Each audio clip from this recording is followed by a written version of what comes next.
All right, guys. Good morning. Good morning. Welcome to 1 Million Cups Orlando. I'm RC. I'm Juliana. I guess we have to change our opening.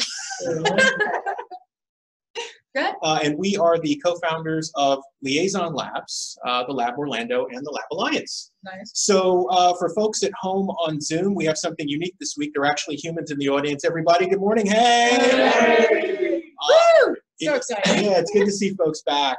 Florida is in phase 2 of reopening, so we can gather in groups of up to 50. You guys are doing a pretty decent job of social distancing, so congratulations. I have to say that, by the way, for sure. So I guess first things first, let's go ahead and get to it, right? Let me get this guy going here. Does it work today? Oh, okay, we'll put this. Yes. Oh. There we go. Hey, welcome home. Our new home until at least October. Yeah. So there's some crazy stuff going on. Rollins, along with many other colleges, are shut down. But as things change, many things stay the same. 1 Million Cups Orlando, one of the first things we say to people when we see them is, welcome home, because this is a people-powered community, right? So when we think about what that means, we facilitate. Juliana and I have been doing this now for 3 years. With everything that happened with COVID-19, we're going to stay on for another year.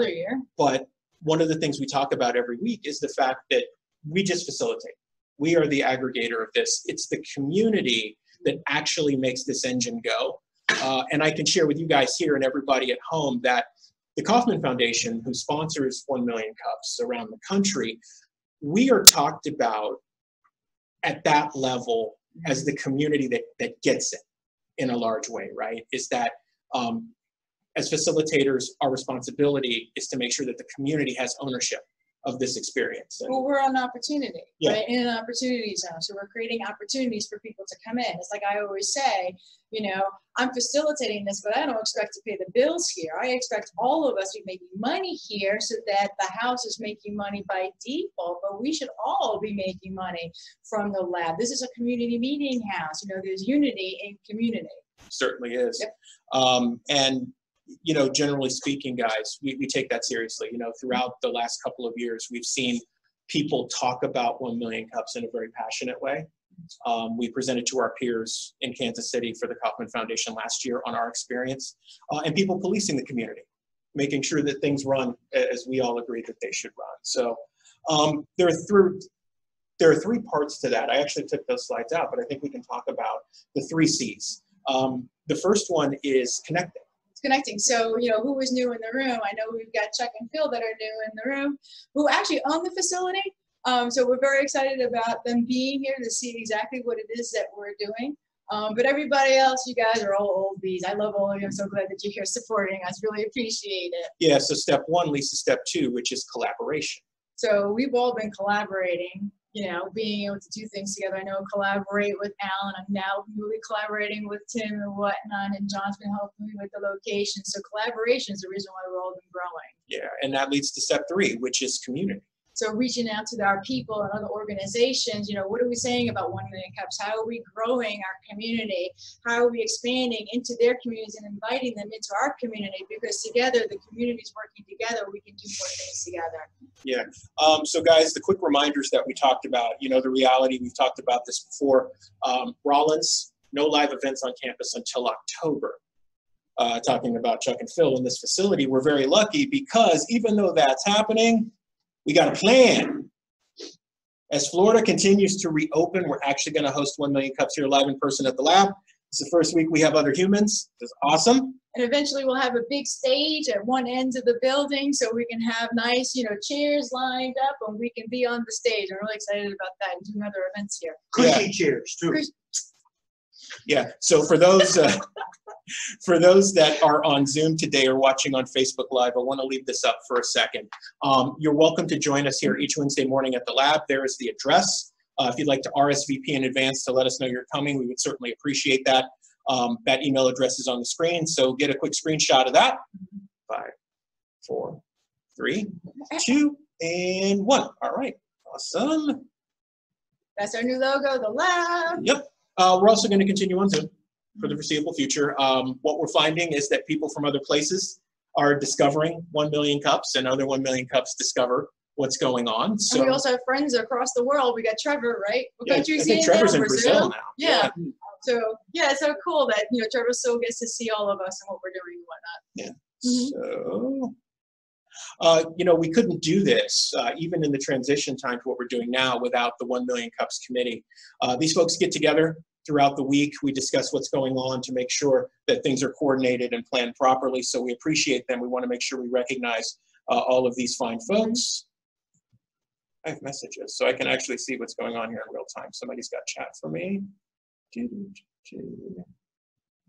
Oh, hey, hi, free beer? Not yet, Don. That one's on you, buddy. You should have been here this morning. So Don keeps talking about beer and stuff like that, so I thought he actually drank. I was going to do a whole bar and everything and stock it. He's like, I don't drink. And I'm like, why do you keep talking about beer then? Everybody's a comedian. Don's a comedian.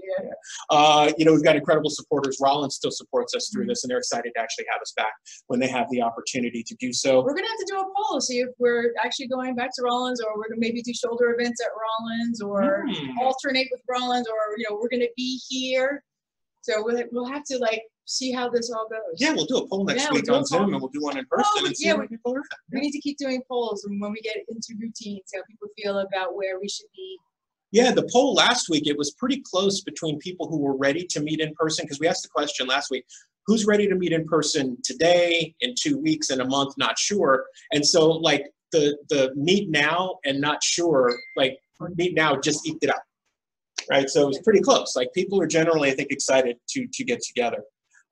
We also have incredible sponsors, including, we talked about Don Kirkendall. Kirkendall Insurance continues to support 1 Million Cups. We've got some other amazing sponsors as well. Alan Schaefer, Alliant Marketing, brought in donuts and donut holes this morning for the people in person. So sorry, Zoom. And Sharon was waiting very impatiently. Yeah. I thought he got lost.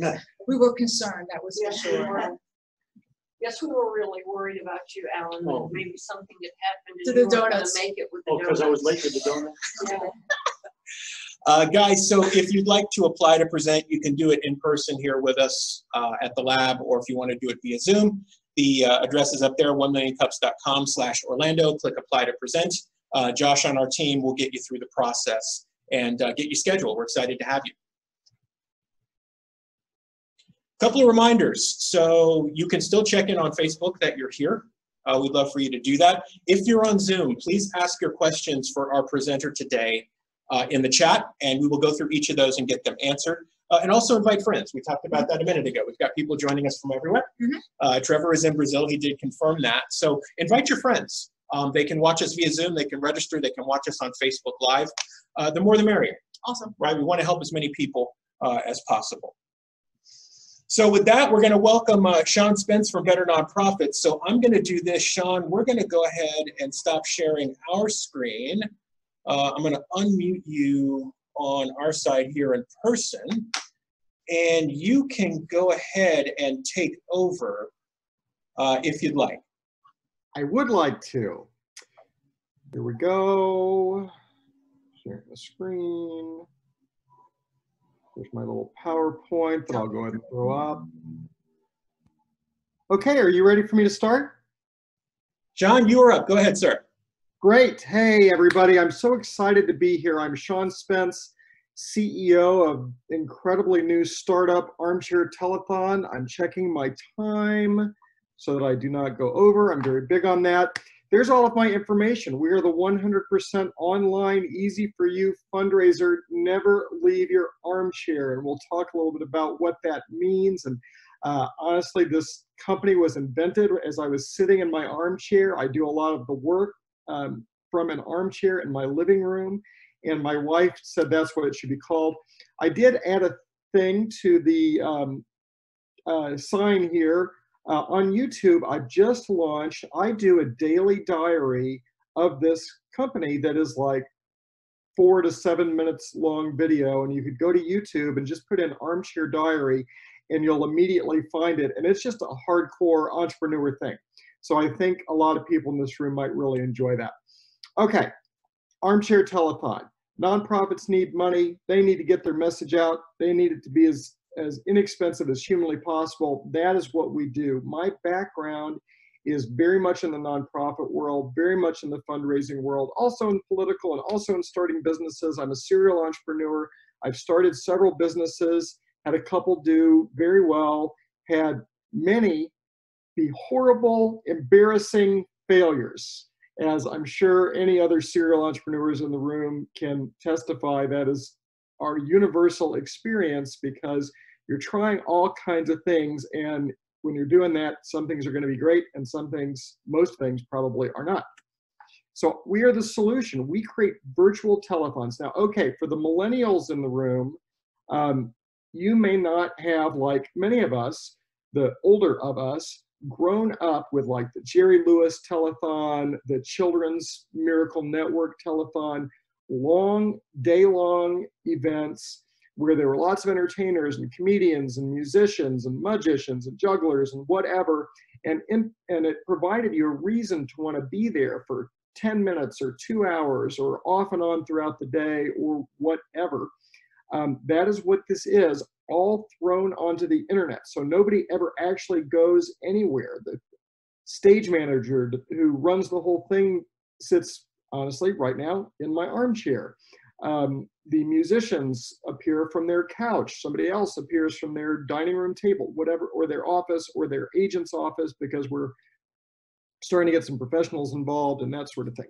So that's what we do. We create these. Our primary market, and we'll get into that more, is nonprofit organizations, but we also have some really, frankly, powerful spins on that where we can help small business and do some really interesting things. Our primary market is nonprofit organizations. That's what I just said. Business model, very, very simple. We charge a fee. We take the fee, we do the work, we have increasing virality. So if I do something in a city, we then immediately have more business than we know what to do with, because people see that it works.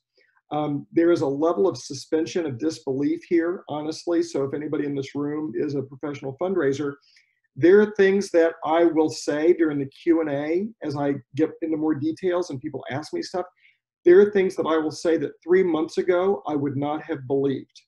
But it is the power of the internet and social media and the way we consume entertainment, and really the law of large numbers and the way all that works that has totally changed the game. And these virtual telethons are incredibly powerful in a way that I honestly would not have believed until I did one. Secret sauce, I have a small, tiny first mover advantage that is getting smaller every single day, but I'm staying ahead of it. I'm probably the only significant national player today. I'm in 3 states today. I expect to be, by the end of this month, I'll be in another 10 or 15 states. We are growing incredibly fast, and we're doing that intentionally, and we built to grow big fast because I know that we only have so much first mover advantage. We do have some proprietary processes. We've got a national network that you all may want to ask questions about, and as entrepreneurs, it's really cool, and there's some lessons there that I would be happy to share. Competitive analysis, like I said, there's basically nobody who's truly national right now, right? It's somebody in a whatever city. I mean, there are people in Orlando, I'm sure, doing this right now who are doing stuff in Orlando or maybe in surrounding cities, but there's nobody I can find yet who is legit in Orlando trying to do something in Seattle, who is in Poughkeepsie trying to do something in Tallahassee, whatever it is. I'm in Columbia. I'm in 3 states now. Like I said, I'll be in a bunch soon. So that is the competitive analysis. But soon there's going to be 1 million people who are competing because it's relatively easy on a local level. And my competitive advantage really is a marketing advantage where I can just do this anywhere. And that is a harder thing that most people aren't going to be able to honestly figure out how to do in an economical way. I expect our run rate to hit $30,000 a month by August 1st. It actually is looking like our run rate is going to be significantly higher than that based on the money we're making right now. We've been profitable from day one. You see what some of the advantages are. We're not going to need funding, but I think we're going to get it for some personal reasons, because I may want to go through an accelerator because I've always wanted to do that. and we can talk about other reasons there might be. Here's some questions someone might ask that you wouldn't necessarily know to ask unless you knew me and knew our story. So you can look at that, and if any of those things strike you as something cool to talk about, we can talk about it. And thank you, 1 million cups. I am Sean Spence, talking about Armchair Telethon, the 100% online, easy for you fundraiser. Never leave your armchair. And again, for you guys, I added the Armchair Diary on YouTube. It's not selling anything. It's just hardcore 4 to 7 minutes talking about my experience as an entrepreneur, and I think you guys will love it. Thank you for your time. Q&A. All right, big round of applause here in the audience for Sean and a virtual one there. So Sean, great presentation. You know, we have a lot of the things that we like to see, and this is kind of the 1 million cups organizer thing, right? I'll start with a question on this side and a comment. Great presentation. You walked us through the flow and everything. A comment for you that I think would be helpful as you go through this for other 1 million cups is structurally, I think we understand the business, but taking someone on a journey of what that would look like, I think would be super helpful in your presentation, right? Because you can say it, but when people see it, it's what do you mean by the journey, to take people? Yeah, so if you take an avatar example, you know, meet so and so, they want to do X, right? And then you kind of show what that flow looks like. I think. Yeah, what I find is that comes out in the Q&A. I've done. You guys are my 10th in the last 3 weeks, so this is the beginning of the 3rd week. I'm on tap to do 40. I'm an old 1MC guy. I've been going since the 1st year. We're about 2 hours down the road from Kauffman Foundation. I've had a relationship with them for 25 years. Mm-hmm. I agree. And honestly, there's always some feedback on, oh, well, actually, you need to make sure you do this, and oh, you need to make sure you do this. And what I find is each one of those things is different for every 1 million cups. And it comes out in the Q&A, and you guys are going to get what you want. And it just goes differently depending on the makeup of the group. Thank you, Sean. So question from Trevor in the chat. He's asking, what do you actually do and how does the program work? Sure. Excellent question. When I say we do this, we do everything. So for example, had I never been to Orlando, which by the way, I grew up going to Orlando literally like 2 to 4 times a year because my big brother was there. By the way, if anybody in here is a Rotarian, my brother is Bob Harvey, who within the last 2 years has been governor of the Rotary District that includes Orlando, and so he's kind of a big shot there. But anyway, so we were coming there all the time. But assume I'd never been to Orlando.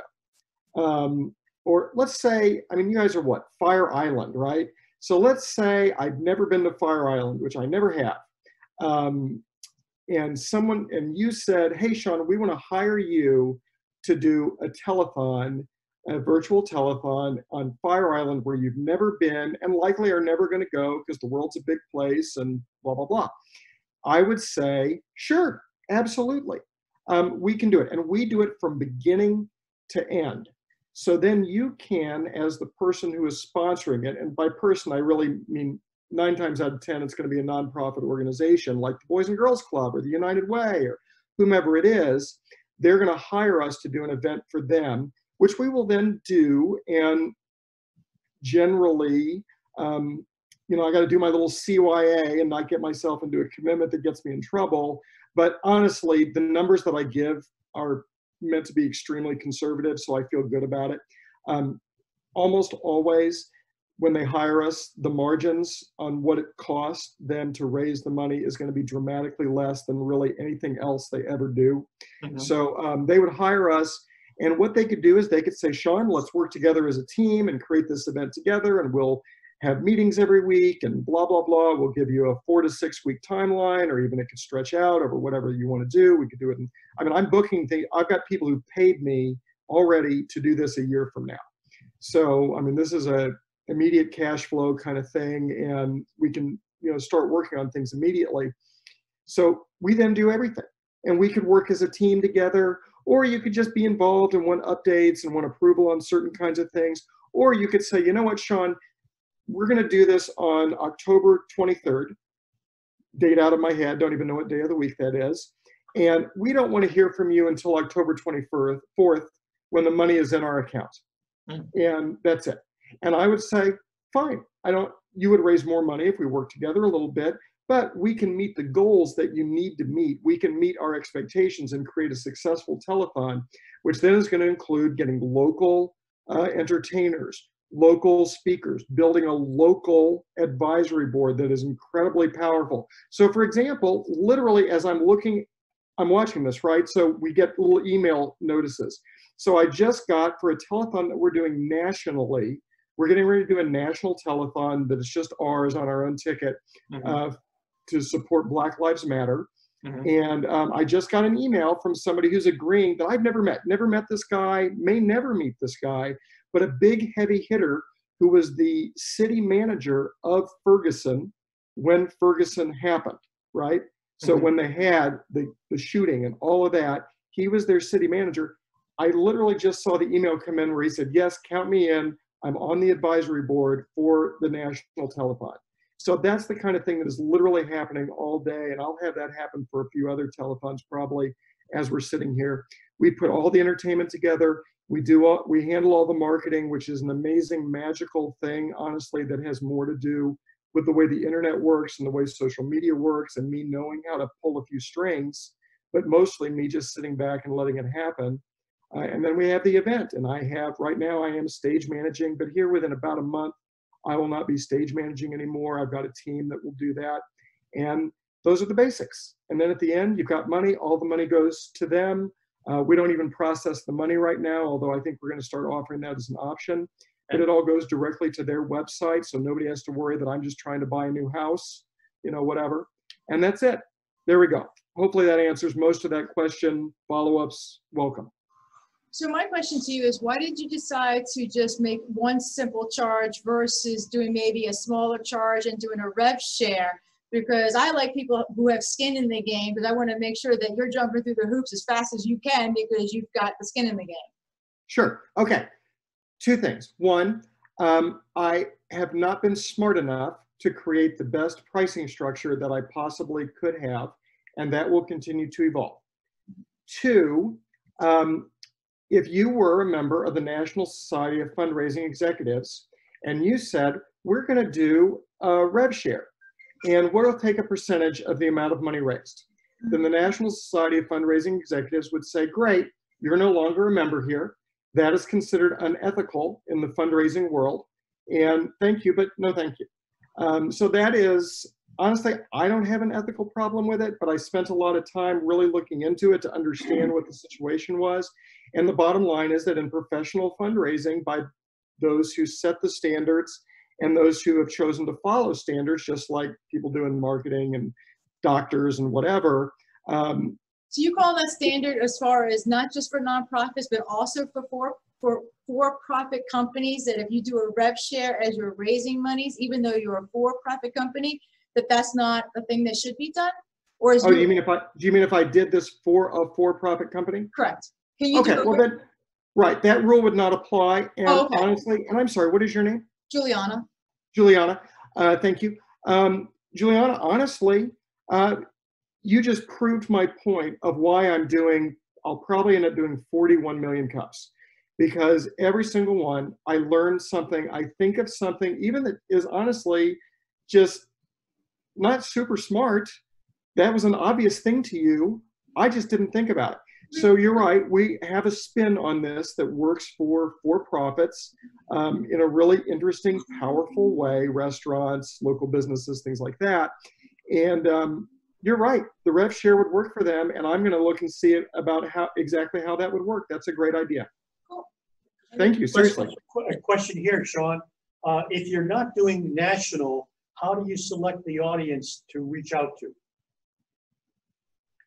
Okay, well, first we are doing national. We have 4 levels of what we charge, which, by the way, again, not smart enough to figure out a better pricing structure that will continue to evolve, but it does work for us. So, that's great. But in the end, we'll have something that maybe cost people a little bit more because it's worth a lot more, and we'll be able to prove that it's worth a lot more. But what we have now is local, 500,000 and below, local over 500,000. So for example, we would charge exactly the same amount if we did something in Kansas City or we did something in New York City that was considered a local thing, which is, of course, insane.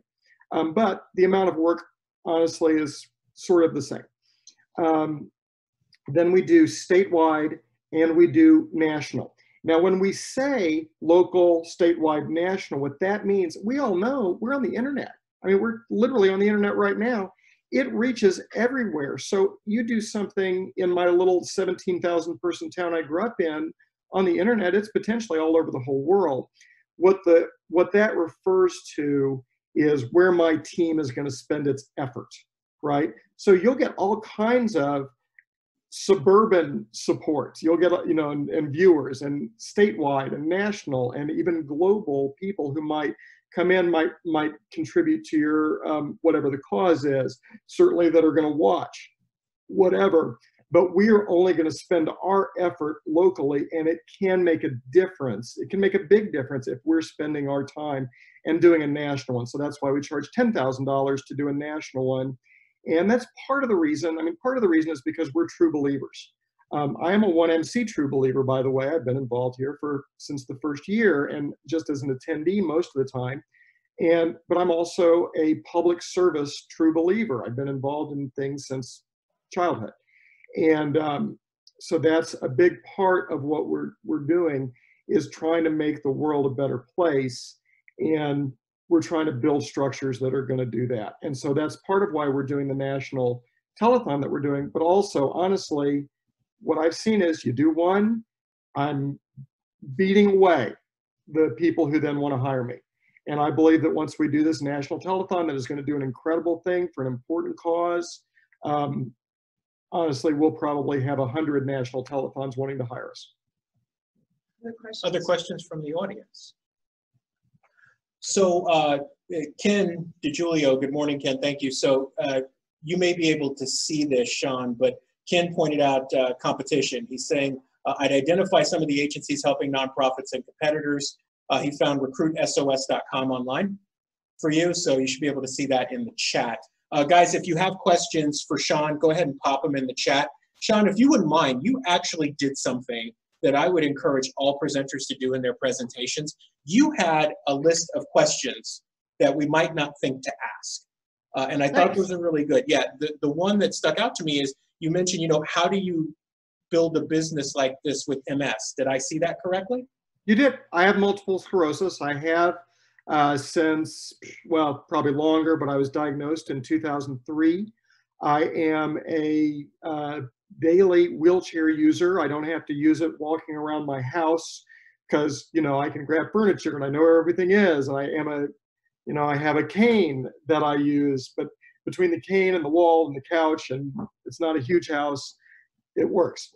But anyway, so I'm a wheelchair user. And, we all have a struggle. Every one of us. Somebody is poor. Somebody is honestly a jerk. I consider that a struggle. If you're starting a business and you're a jerk, it's going to be harder for you. Somebody has a fear of, somebody's a super duper introvert and hates to interact with people. Somebody has any number of things. I have MS. And so I've had to figure out, well, honestly, part of the reason this business exists, it came about because I was sitting home like all of us. And this honestly just came about like 2 months ago. I was sitting at home and I was feeling guilty because I wasn't doing anything for anybody except for myself and my family. And I wanted to do something to try to make the world a better place because that, as I mentioned, has been like a life thing. That's just part of me. And also, I was bored, right? Because I had work to do and stuff, but I wasn't interacting with people in the way that I like to interact with people. And I am a super duper extrovert, Juliana, unlike maybe you. So you and I are counterparts. I'm sure we would still love each other though. And I needed to figure out something to do. And I spent about a week, and by Friday at 1 o'clock, honestly, it was like, there's that movie Flash of Brilliance with Greg Kinnear. And, when you're creating an invention, that is a technical term of what's the flash of brilliance that made you create that thing, and you don't know what really it was that got you there. I had a flash of brilliance that made me think, oh, I'll do a virtual telethon. I don't think I'd ever heard of those two words put together before. I Googled and I could not find anything. I'm sure I was missing something, But 2-3 months ago, if you Googled virtual telethon, you couldn't find anything. Today, you can find a bunch, right? But you couldn't 2 or 3 months ago. So I decided to do a virtual telethon. I then took literally 8 days, had the idea at 1 o'clock on a Friday. I created, built from scratch, figured out how to make things work. By Wednesday, 4 days later, 5 days later, still did not know for sure what technology platform I was going to use. But by Saturday, we had a virtual telethon that went extremely well. I was going to break my arm off, patting myself on the back if I raised $5,000. We raised over $35,000 in a 12-hour virtual telethon with, I don't know how many people watched it, but the number I use is 2,000 to 3,000 because nobody's going to argue with me. Nobody's going to say I'm going to try to blow it up. I'm trying to blow it out of proportion, because what we know is that the video had over 22,000 views, right? So we know that was people coming and going and whatever, and that sort of thing. So that's what happened, and I created that because I needed to create something that I could create sitting down. Because if I'm out doing something, I used to have a community event production business where we created events from scratch. And I had a major relapse of my MS that turned me from not a wheelchair user on Tuesday to a wheelchair user by Friday. And at that time, again, remember, not super smart, had not yet figured out, I could not figure out how to run an events business and not be able to stand. Now, had I had some real time to figure it out and not had some options, I would not have shut down that business, which I did, shut it down. And gave away business, and several of those events that I created are still around and doing very well, and just somebody else runs it. But I shut it down because I couldn't figure it out. But I did figure it out with this, and today I would be able to run a large live stand-up business from my wheelchair, but I couldn't then. So that's the thing. You got a problem, figure out what that problem is, figure out what all the solutions are. Don't be afraid to ask for help, because there's somebody smarter than you are. There is somebody who has more experience than you do, and ask for their help and work through the problem. Don't give up. A part of me is ecstatic that I gave up that events business because I'm doing this and I've had many adventures over the past several years. But also part of me is sad that I gave it up because I did love it and I really didn't have to. Well, I have to say that, us here at the lab, the reason why we created this meeting house was specifically as an accelerator so that companies, organizations can work together on projects right here in our community, because we needed a space to be able to talk about what's going on. We needed a space to be able to have events to create that awareness. We have a podcast room specifically so that we can create the content that's needed, because a narrative that's out there is not the narrative that I want to have. Right? So if I want to push a narrative, for example, I have a big thing about, children. If we have 2,000 homeless children in this county, I'm sorry, but it's the United States of America. I got a problem with that. So, I need a platform. I'm building myself a stage platform to stand on and go, excuse me, but I'm not liking what I'm seeing. And if I'm not liking it, then as an individual, I want the rest of my community to stand up and say, we're going to take a stance about this. So for example, we've got Project Lift.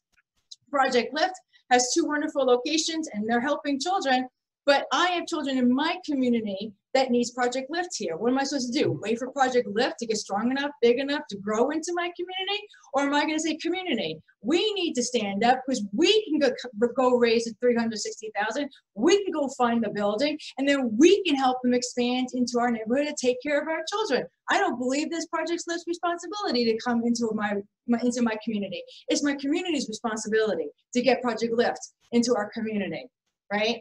Yeah. Juliana, you are a very different kind of introvert than I'm used to. Well, when I'm passionate about things, you can't shut me up. But if I'm not, otherwise I'm really quiet and I don't even on the phone, but yeah. Right. Guys, if you have a question for Sean on Zoom, please pop that in the chat. Other questions from the audience here at the lab?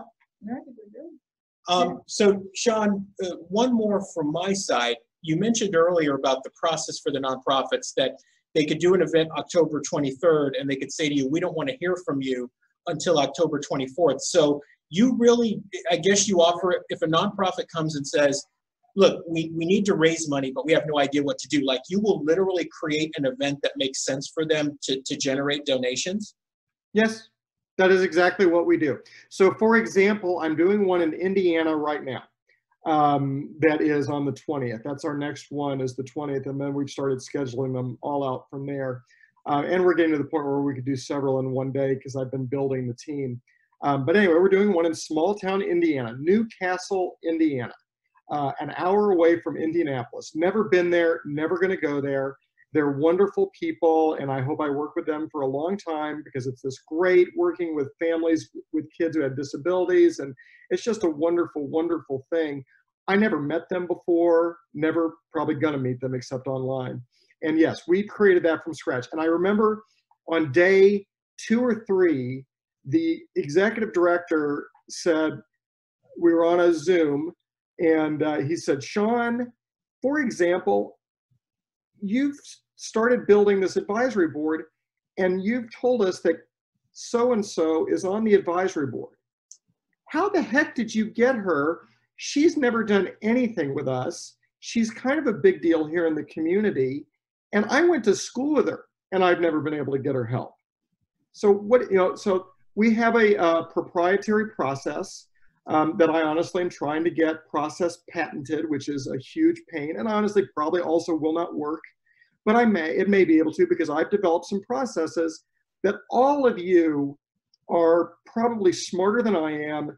And if you'd had the experiences that I have had and the weird career that I have had with political fundraising, nonprofit fundraising, event building, high-tech PR, building a global PR program, these sorts of weird things, because I guess technically I'm a super job hopper, then you would be able to do this too. But somebody who is much, much, much smarter than I am, unless they've had those experiences, would find it very difficult to live in one place and create an event in another place where they don't have a team without spending a lot of money. And I can create it without a lot of money.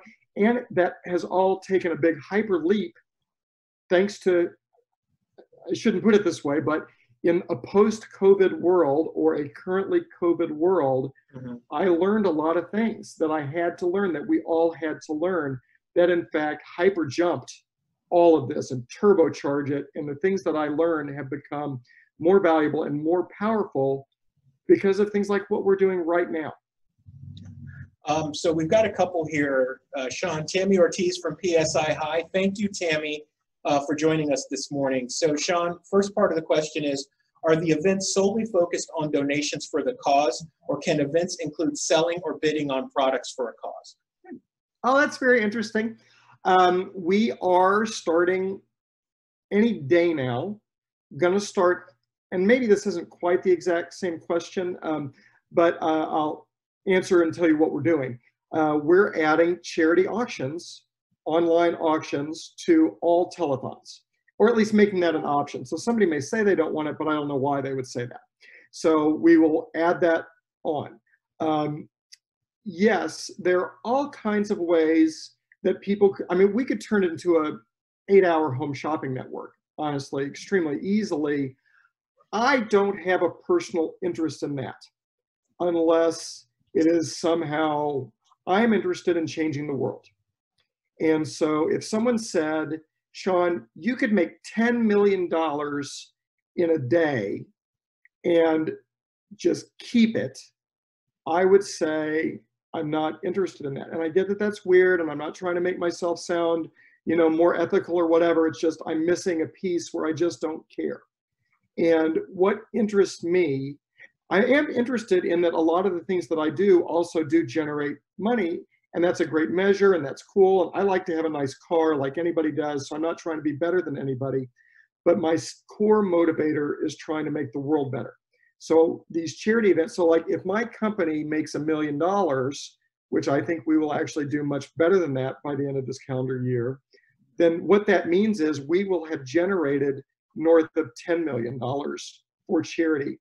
And I'm very, very happy about the $1 million and what that allows me to do for me and my family and employees and all that. But I am dramatically more happy, and I am motivated by the 10 million that then goes to charity. Gotcha. So 10 million or more. So Sean, the second and third parts for Tammy's question. The second part is, would that include setting up the platform with photos and information? I'm taking that to yes. Okay. Yes. And then part three, and do you use the entity's logo to identify the event? Yes. And is it theirs only? It's this a white label. Their event, right? Okay. Now, the event that I mentioned that we're going to do to support the Black Lives Matter movement, that is sponsored by Armchair Telethon, and we will be one of several sponsors for that. So we'll just treat ourselves just like we do any other sponsor. Let's say the one that we're doing for in Indiana, that is for Victory Lane. And look them up, they're great. And if you care about families with kids with disabilities, you should support Victory Lane. And right now it's at victorylanecamp.org. Even though it's not a camp, it's much bigger than that. But nobody who ever goes there is going to ever hear of Armchair Telethon. They're going to hear about Victory Lane. They're going to hear about a few of the sponsors. They're going to hear about those things. So Eric Decker's popped in, Sean. He knows a place that provides vacation timeshares for nonprofit auctions. He can do an introduction for you if you'd like. So I would love that. Please, please email me, Sean@betternonprofits.com. Please, I'd love that. So Sean, final question from our side. What can we as a community do to help you? Well, you can do a double favor by sending anybody who is a nonprofit organization to us, because you'll also be doing a favor for them. And I get that that is pretty salesy, and I get that I sound salesy often, but it is really not salesy. It is, I am a true believer in what I'm doing.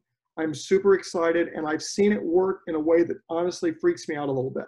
So you can send anybody my way, anywhere in the country, Orlando, Kissimmee, Saskatchewan, which is not in the country, but we could do it. Please send them to me. And then also, anybody post this, if you have ideas, give them to me. I mean, Juliana just gave me an idea that is kind of obvious that I think I never would have come up with on my own unless somebody had said it, because I am so nonprofit focused. And that is honestly a subtly brilliant idea. So if you have ideas, if you have questions, if you want to interact with me, you guys have my email.